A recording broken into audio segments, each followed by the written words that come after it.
Welcome back, friends. In the previous tutorial, we learned about the various paragraph styles. In this tutorial, we'll be switching over to objects and graphics. This is a very interesting topic and a very widely used feature of Adobe Pagemaker 7.0. In this tutorial, we will be learning briefly about all the features of working with graphics and objects. First of all, we will be drawing some of the objects. We'll be beginning. As seen, we have drawn various rectangles and squares. To work with graphics, we have to first select the object that we want to work with.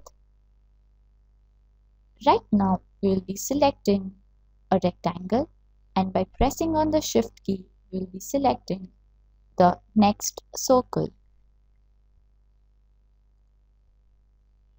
Now, to view the various options and the various things that we can do with the objects, we have to go into the element menu. Click on it. There are various options available, as you can see. We will be briefly seeing each of them. The fill option, as seen earlier, fills the object with the color or the pattern that we want. The stroke option changes the outline of the object. The arrange option arranges the objects in front, back, forward or backward according to our need, which we'll be seeing in the next slide. The align objects option will also be explored in detail later.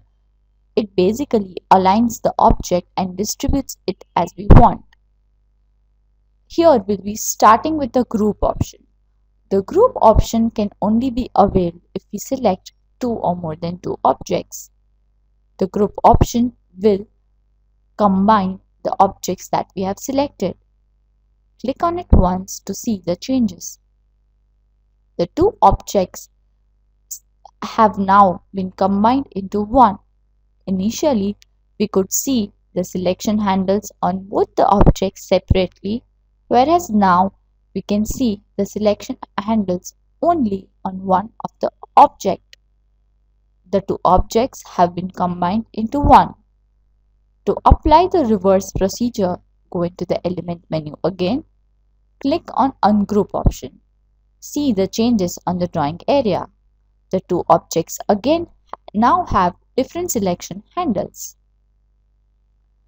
Another option that we can perform with the objects is the mask and the unmask operation. For that, we will select the bottom three objects.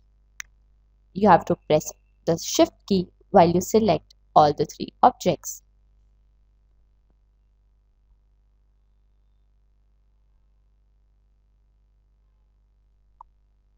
All the three objects have been selected as seen by the selection handles. Go into the element menu, click on mask. The shortcut key for the mask operation is Ctrl+6. Clicking on the mask option will hide the first and the third object and will keep the middle object as it is. We can see the first and the third object part which is there in the middle object. The selection handles though will appear as it is. To bring back the three objects, we have to go back into the element menu and click on the unmask option. The unmask option will bring back the three objects as they were. Some more options that can be availed is the image option. Working with graphics sometimes requires downloading images or putting it into certain forms of paragraph and our file. For that, we can go into the element menu and click on image, wherein we can work with image. The picture option can also be availed by going into the picture palette, which is the icon with the rectangle and the square and the triangle, or by going into the window menu, going into plugin palettes and clicking on show picture palette. You can input a picture of your need by selecting here, and then you can even continue working on the image by going to the element menu and image control option, which will only appear after the image has been brought into the drawing area. Enjoy working with graphics. Thank you.